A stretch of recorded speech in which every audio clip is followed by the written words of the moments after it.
오늘은 제가 시를 한 편 소개해 드림으로 말씀을 시작하고자 해요.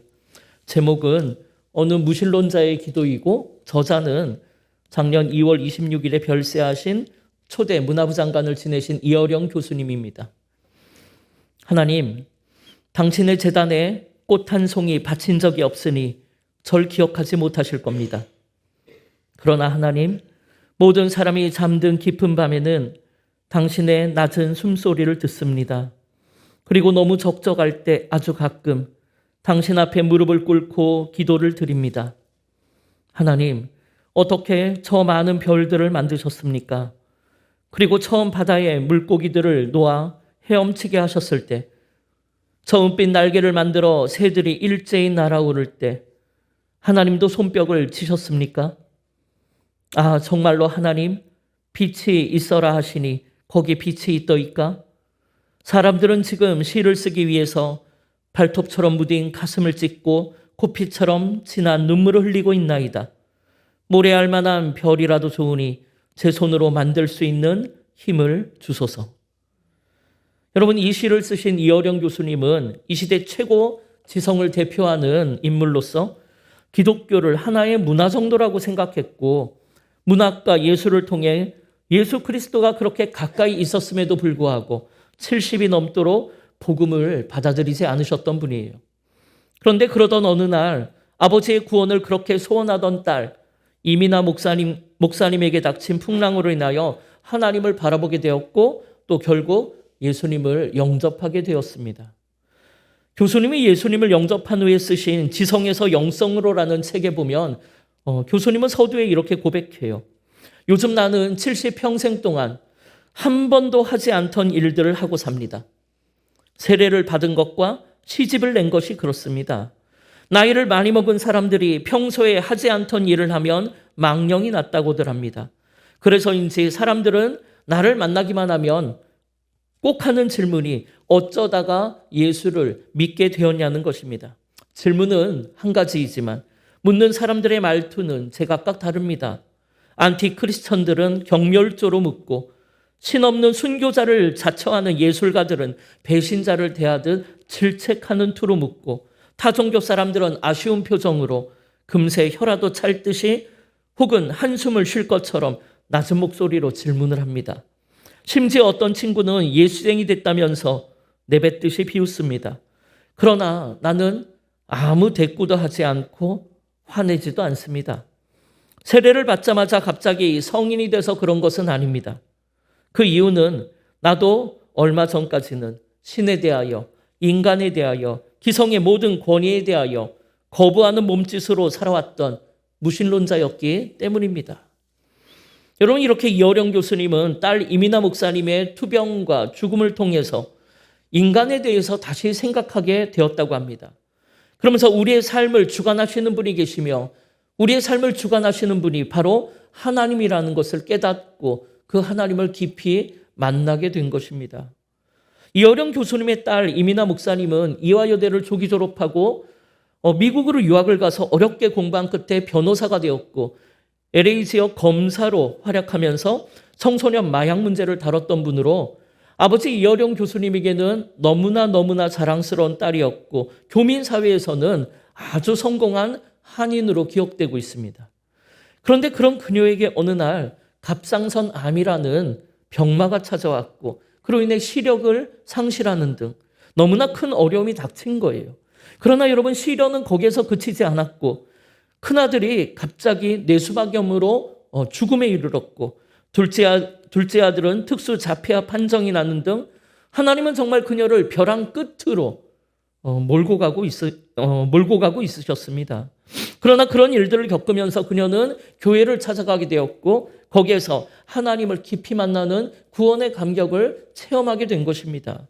그 후에 한국에 들어와서 다시 진료를 받고 치료를 하게 되었는데, 여러분, 어느 날 기적같이 모든 시력이 깨끗하게 회복되었고 암도 깨끗하게 나았다는 겁니다. 이렇게 놀라운 하나님의 치유하심을 통해 아버지 이어령 교수님 또한 예수님을 바라보게 되었고 예수님을 영접하게 되었던 것입니다. 당시에 이어령 교수님이 세례를 받는다는 기사가 보도되니까 모든 언론은 앞다투어 그 세례식 현장을 취재했고 당시 동아일보에서는 이성을 넘어 영성으로라는 타이틀로 영원한 문화인 통섭의 지식인으로 불리는 이어령 전 문화부 장관이 세례를 받고 개신교에 귀의했다고 보도를 했습니다. 이렇게 소위 말하는 지성인들 또 이성적 세계관 속에 사는 사람들이 예수님을 체험한다는 것, 예수님을 영접한다는 것은 여러분 결코 쉽지 않은 것 같아요. 그런데 여러분 오늘 바울이 전도하고자 찾아갔던 이 아덴이라는 이 지역이 바로 그런 곳입니다. 지금 바울은 베레아에서의 핍박을 피해서 아덴, 지금으로 말하면 아테네까지 도망쳐 내려왔어요. 여러분 아테네는 소크라테스를 시작해서 그의 제자 플라톤, 아리스토텔레스를 지나면서 인류 지성을 대표하는 문화와 또 철학의 도시입니다. 여러분 아덴이 경제적으로 정치적으로는 고린도보다 못하다고들 하지만 예술과 철학 학문으로는 마게도냐 전역에서 가장 앞선 도시였습니다. 로마가 비록 정치적으로는 헬라를 정복했을지 모르지만 문화적으로는 헬라의 패배했다라는 말이 있을 정도로 이 아덴을 앞세운 헬라 문화는 명실공히 세계를 지배하는 문화였던 거예요. 그런데 이렇게 아덴이 철학과 지성의 도시였지만 여러분 바울이 바라보는 아덴은 그저 우상 가득한 우상의 도시였다라는 거예요. 당시에 아덴에는 여러분 2만이 넘는 우상 신들이 있었고 심지어 23절에 나온 것처럼 제단의 이름이 알지 못하는 신이라고 쓰고 그렇게 알지 못하는 신을 섬기는 제단이 있을 정도였습니다. 이렇게 지성과 철학의 도시였지만 우상신을 섬기지 않고는 하루도 살아갈 수 없는 정말 연약한 인생들이 모여 사는 곳이 바로 이 아덴이라는 도시예요. 여러분 사실 학문이 발달하고 과학이 발달하면 여러분 미신이 없어져야 되는 것 아닙니까? 그런데 역설적으로 우상이 더 많아진 거예요. 그런데 여러분 그건 지금 우리도 마찬가지 아닙니까? 지금 현대야말로 첨단 과학의 시대인데 우상이나 미신이 더 많아졌어요. 여러분 회사에서도 보면 최첨단 장비를 들여놓는 날이면 그 앞에 돼지머리를 갖다 놓고 고사를 지내지요. 그게 지성이 있다고 그렇게 큰 소리치는 연약한 인간의 모습 아니겠습니까? 이렇게 하나님이 없는 지성, 하나님이 없는 지식은 결국 인간과 세상을 우상 숭배로 끌고 가는 것입니다.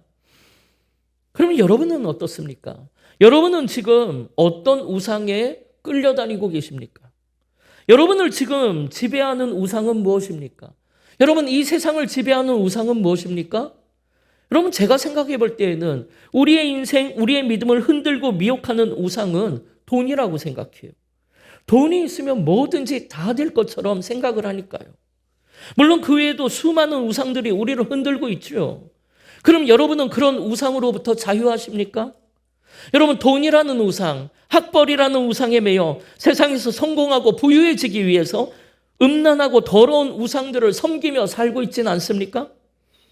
여러분 이에 16절에 보면 사도 바울은 하나님의 형상대로 지음받은 이 아덴의 지식인들이 그래서 하나님을 찬양하고 하나님께 영광을 돌려야 할 아덴의 지식인들이 그런 세상의 우상 앞에 무릎을 꿇고 절하는 모습을 보면서 격분했다라고 그렇게 성경은 우리에게 기록하고 있습니다. 사랑하는 여러분, 여러분은 그렇게 우상이 지배하는 이 땅의 세상을 바라보면서 여러분 바울이 가졌던 거룩한 분노를 느껴보신 적이 있으십니까? 나를 유혹하고 나를 지배하려는 그 사탄에게 격분하면서 또 그 유혹을 이기지 못하는 연약한 내 자신을 향해서 너무나 분해서 가슴을 치면서 눈물로 기도해 보신 적이 있으십니까? 만약 여러분에게 그런 것이 없다면 여러분의 신앙의 심장은 어쩌면 차갑게 식어버린 것이요? 여러분의 영혼은 이미 죽어 있다는 것입니다.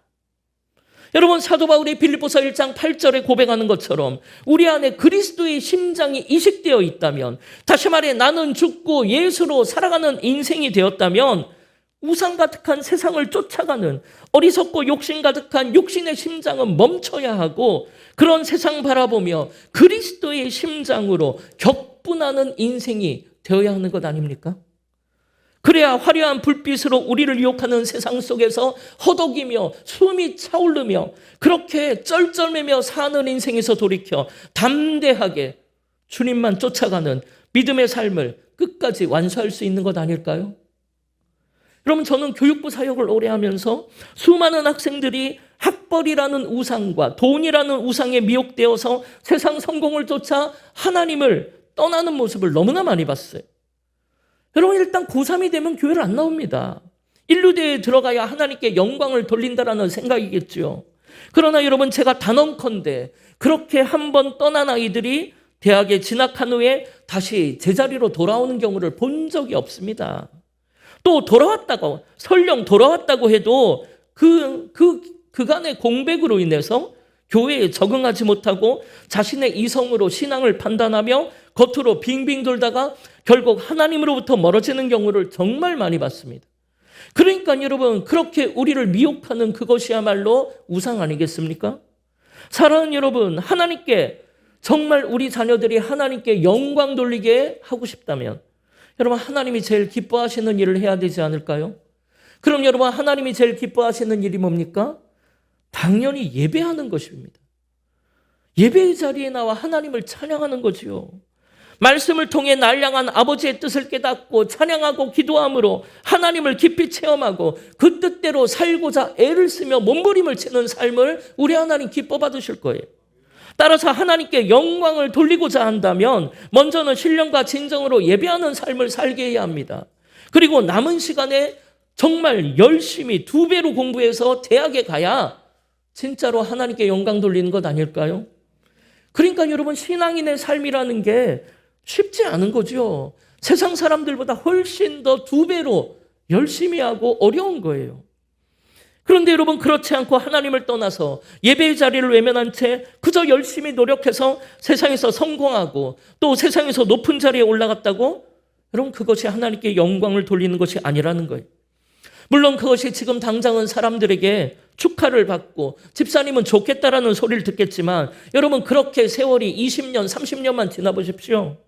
그때는 좋은 학벌도 좋은 직장도 다 필요 없고 자녀들과 손주들과 다 함께 손잡고 한 교회를 섬긴다는 것, 그게 그렇게 부러울 수 없습니다.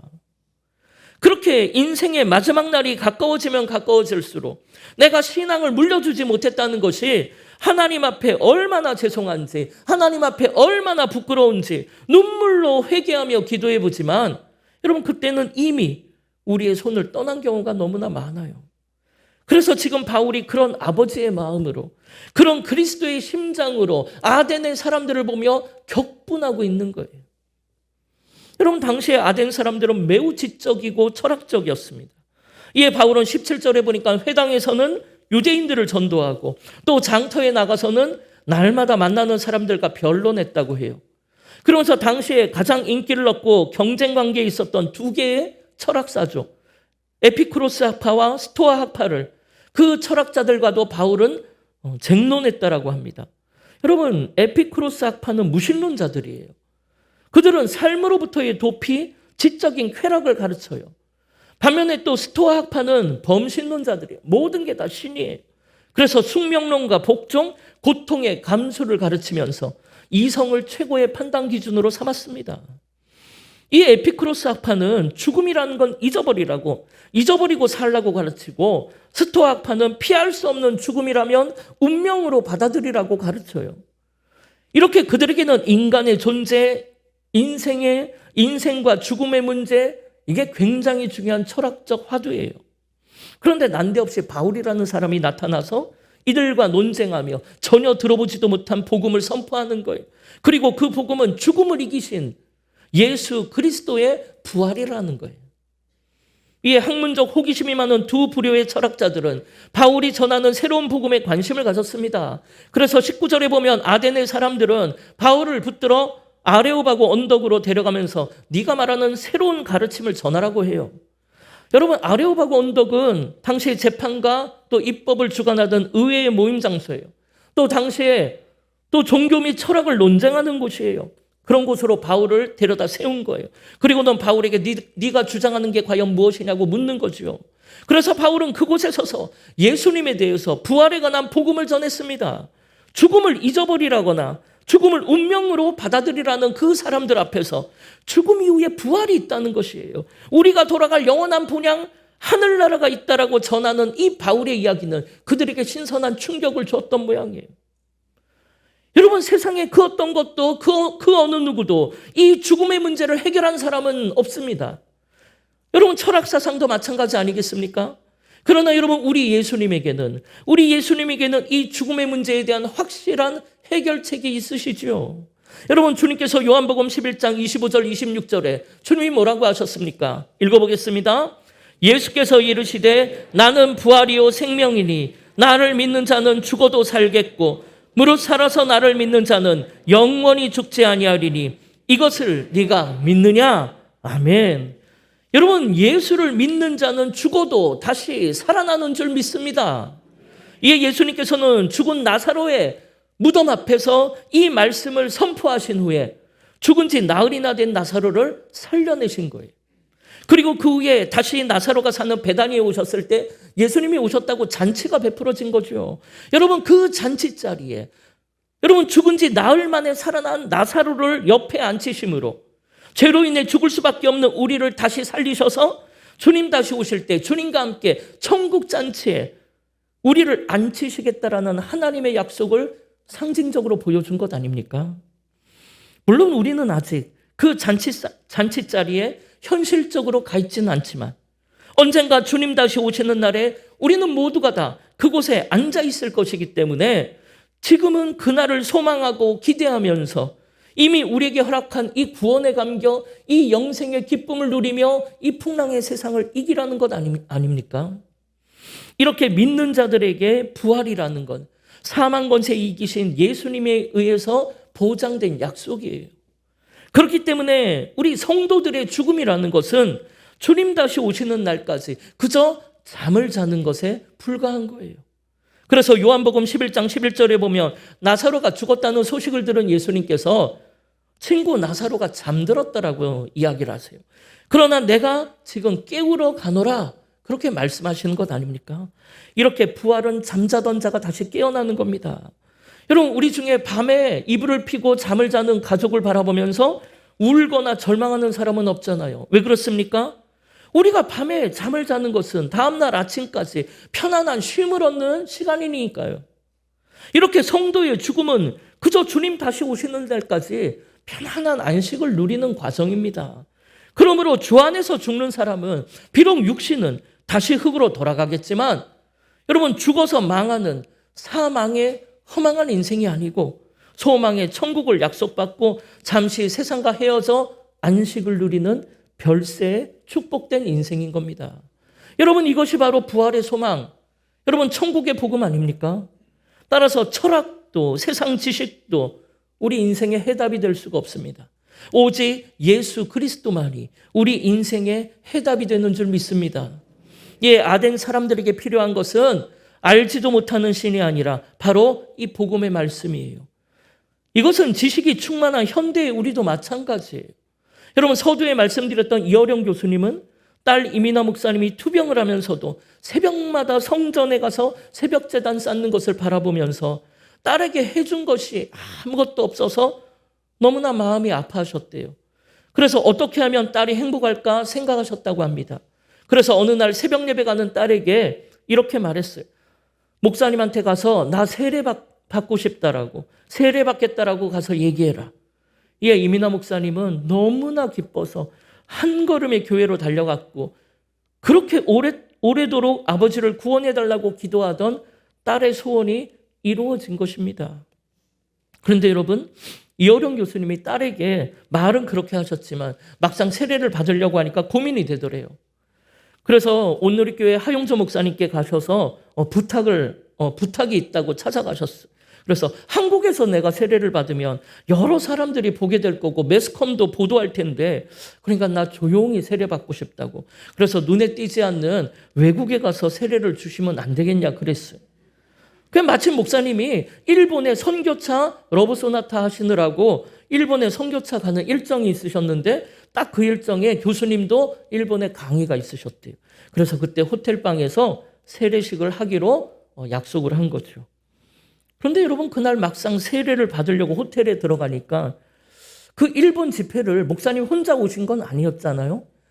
한국의 성도들이 자원봉사자까지 5천 명이 왔더래요.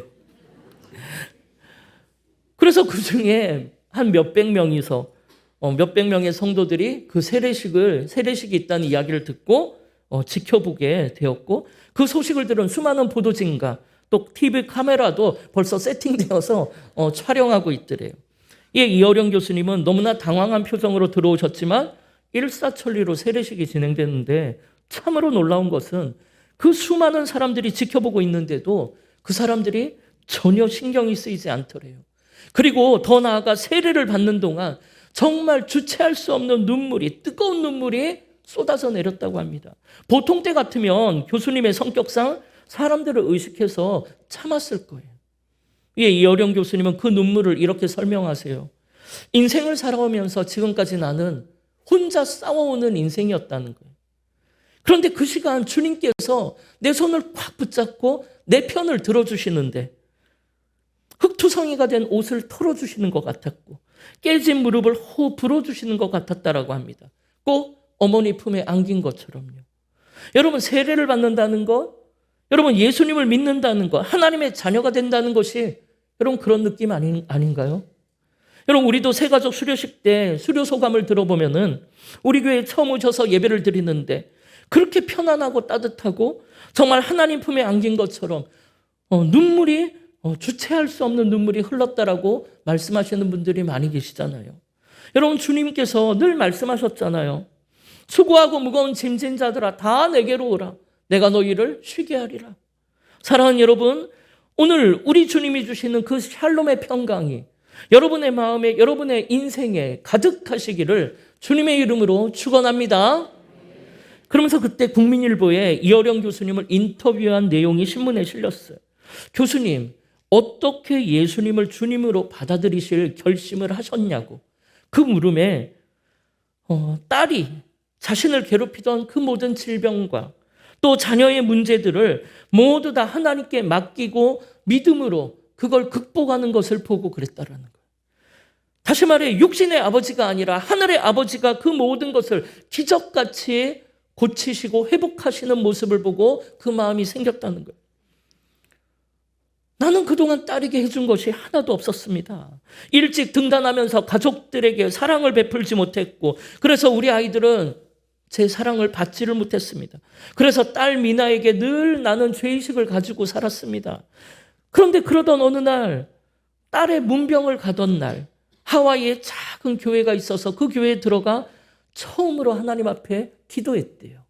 하나님, 사랑하는 딸에게서 빛을 거두지 아니하시면 제 남은 인생 주님의 자녀로 살겠다고. 물론 그 딸로 인해 이어령 교수님은 하나님을 만나게 되었지만, 그렇다고 해서 그 기적 때문에 기독교를 받아들인 것은 아니라고 고백해요. 기적은 신앙의 목적이 아니라는 거예요. 지금 하나님께서 병을 고쳐주셔도 언젠간 누구나 다 죽게 된다는 거죠. 그러므로 이 땅 위에 진짜 기적은 단 하나, 부활과 영원한 생명이라고 교수님은 고백합니다. 여러분, 이 시대의 대표적인 지성인인 이어령 교수님은 세상에서 병이 낫는 기적이 중요한 게 아니라는 거예요. 세상에서 성공하고 부유해지는 것이 중요한 것이 아니라는 거예요. 내가 내 안에 이 부활의 능력과 영원한 생명을 가졌다는 것, 이것이야말로 진짜 기적이 아니냐고 고백을 하는 거예요. 여러분, 이것이 오늘 바울이 지성의 도시 아덴 사람들에게 전하고자 하는 그 부활의 복음이고, 그것이 주님이 우리에게 주신 은혜요, 선물 아니겠습니까? 물론 훗날 너무나 안타깝게도 이민아 목사님은 암이 다시 재발해서 하나님의 부름을 받으셨어요. 그러나 여러분, 목사님이 남긴 유산은 엄청난 것이었어요. 암투병, 첫째 아들의 죽음, 자폐아인 둘째 아들. 그러나 목사님은 끊임없는 고통과 시련 속에서도 죽기 직전까지 자신에게 맡겨진 마약과 술에 빠진 청소년들을 돌보며 그들에게 복음을 전하러 다니셨습니다. 이렇게 목사님은 죽음을 눈앞에 두고도 평안과 기쁨을 잃지 않았고 두려워하지 않는 사명자의 삶을 살아셨어요. 그래서 한 인터뷰에서 이민아 목사님은 이렇게 고백합니다. 저는 지금 죽음이 두렵지 않습니다. 죽음으로부터 자유로워지면서 매일매일 사는 게 너무나 즐거워졌고 이젠 무서운 것이 없어졌다라고 고백을 해요. 여러분, 이것이 바로 부활의 능력, 여러분 천국 복음의 능력 아니겠습니까? 그런데 여러분, 오늘 본문에 보면 이렇게 복음을 들은 아덴의 사람들은 세 가지의 반응을 보여요. 첫째는 조롱하면서 바울을 말쟁이라고 폄하하는 겁니다. 둘째는 이 일에 대하여 네 말을 나중에 내가 다시 들어보겠다고 하는 거예요. 뭐 우리로 말하자면 나중에 기회가 되면 교회에 나가겠다는 거겠죠. 셋째는 바울의 복음을 진심으로 받아들이는 거예요. 물론 몇 사람밖에 안 되지만요. 여러분, 오늘 보면 34절을 보면 몇 사람이 그를 가까이하여 믿으니 그 중에는 아레오바고 관리 디오누시오와 다말이라 하는 여자와 또 다른 사람들이 있었대요. 여러분, 빌립보에서처럼 정말 소수의 사람들이 예수를 믿었습니다. 그러나 이렇게 불과 몇 사람만 예수를 영접했다고 해서 여러분, 바울의 선교가 실패한 건 아니잖아요. 빌립보에서는 루디아 가정 하나를 전도했고 아덴에서는 그저 몇 명만을 전도했어요. 그러나 여러분, 그들이 이 지역의 복음의 불씨가 되어서 전 유럽을 변화시키는 놀라운 역사를 이룬 것 아닙니까? 따라서 오늘 우리가 복음을 전할 때 말쟁이라는 조롱을 당하더라도, 세상이 교회를 조롱하고 외면할지라도 여러분, 우리는 여전히 회당과 장터에 나가 또 아레오바고 언덕에 올라서 복음을 전해야 하겠습니다. 여러분, 이어령 교수님은 책의 맨 마지막에 이렇게 고백해요. 나는 아직도 지성과 영성의 문지방에 서 있다라고. 그러나 나는 이제 내가 혼자가 아니라는 것을 알고 있다라고 고백을 해요. 여러분도 혼자가 아닙니다. 임마누엘의 주님이 여러분과 세상 끝날까지 함께 계시는 줄 믿습니다. 이렇게 혼자가 아니라 주님이 나와 함께 계신다라는 이 믿음의 확신을 가진 사람은 세상 우상 앞에 두려운 것이 없어요.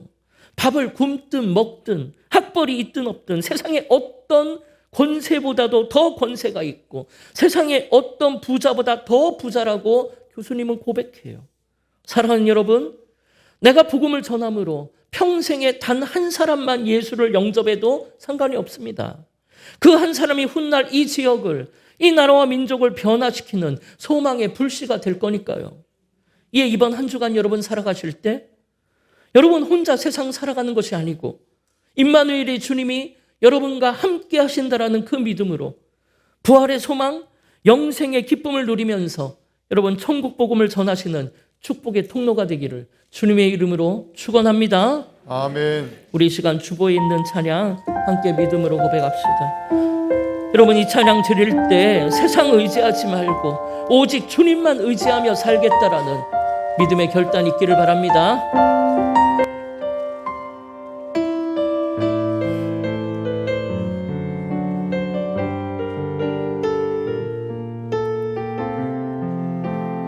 우리 함께 고백합시다. 이 세상을 살아가는 동안에, 이 세상을 살아가는 동안에 나의 힘을 의지할 수 없으니 기도하고 낙심하지 말 것은 주께서 참 소망이. 우리 다시 한번 고백합시다.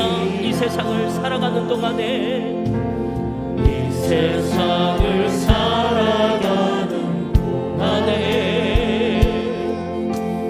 나의 힘을 의지할 수 없으니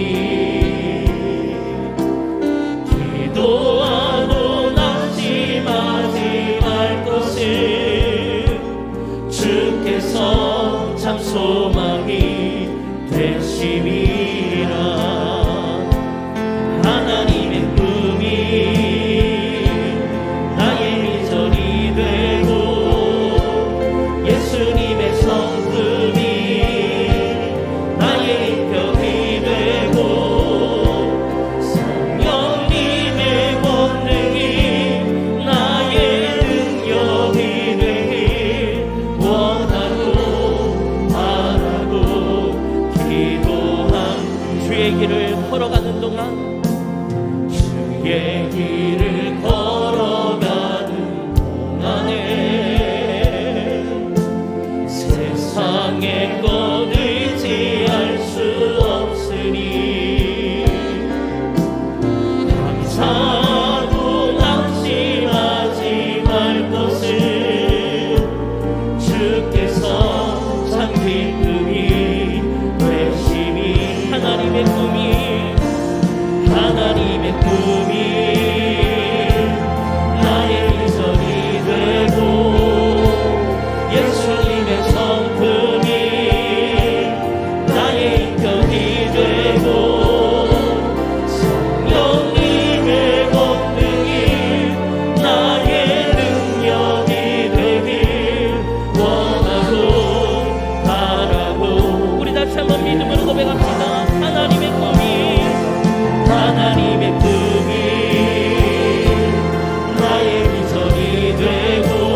우리 이 시간 합심으로 한번 기도할 텐데요. 여러분, 지금 여러분이 의지하며 사는 게 뭡니까?